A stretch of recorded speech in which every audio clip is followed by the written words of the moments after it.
Cette deuxième journée de Ligue des Champions a été pleine de surprises. On n'a pas seulement eu la défaite surprise de Real de Madrid face à Lille, mais on a aussi eu un autre gros d'Europe qui est tombé. Et oui, les amis, il y a aussi le Bayern de Munich qui a été battu par l'équipe de Aston Villa, par la vaillante équipe de Aston Villa. Voilà. Déjà, lorsqu'on a vu cette affiche-là, Aston Villa, Bayern de Munich, voilà.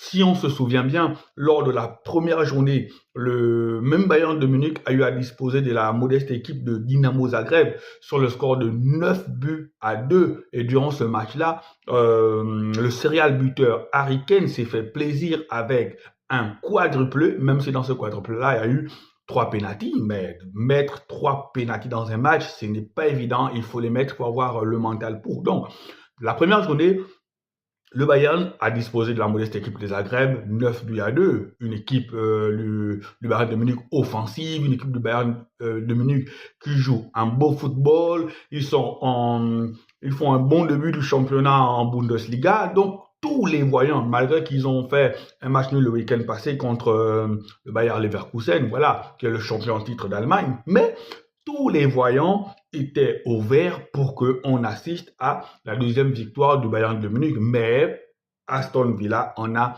décidé autrement. D'ailleurs, dès le départ, quand tu vois la composition du Bayern de Munich, tu te dis, on a une belle équipe pour remporter le match. C'était une équipe offensive parce que quand vous alignez Kane, vous alignez Coman, vous alignez Michael Olise, vous alignez Gnabry, en milieu de terrain, vous avez Pavlovic, vous avez Kimmich et en défense, vous avez Alphonso Davies, vous avez Kim Min-jae, vous avez Upamecano et vous avez Laimer.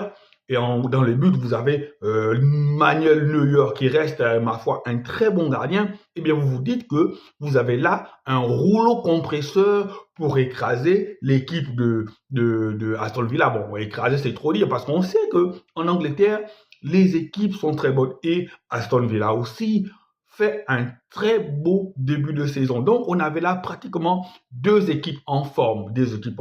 Et quand on a deux équipes en forme qui se font face, le match se joue le plus souvent dans les moindres détails. Et lorsqu'on regarde la physionomie du match, le Bayern a dominé. Le Bayern n'a juste pas été réaliste parce que quand vous avez sur les tirs dans l'ensemble de la rencontre, vous avez 17 tirs pour le Bayern et vous avez 7 tirs cadrés et que de l'autre côté, vous avez 7 tirs pour Aston Villa.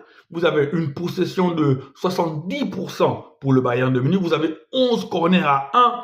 Vous vous rendez compte que le Bayern a pratiquement dominé tout le match. Mais on sait en football que dominer n'est pas gagner. On sait en football qu'avoir une possession à outrance aussi ne signifie pas forcément que vous allez gagner le match. Eh bien, il faut juste qu'on puisse comprendre que donc, le Bayern de Munich n'a pas été clinique, le Bayern de Munich n'a pas été efficace, le Bayern de Munich n'a pas concrétisé ou n'a pas converti leurs actions. Et alors, il a fallu attendre un coup de génie, un coup d'exploit à la 79 minutes d'Uran sur un lob magnifique, sur une sortie hasardeuse de Manuel Neuer pour que on voit Aston Villa remporter cette victoire. Et là, ça fait pour Aston Villa, 2 victoires, je pense 2 victoires en 2 matchs de Ligue des Champions. Et là, le Bayern de Munich avec cette contre-performance se retrouve 15e au classement dans lequel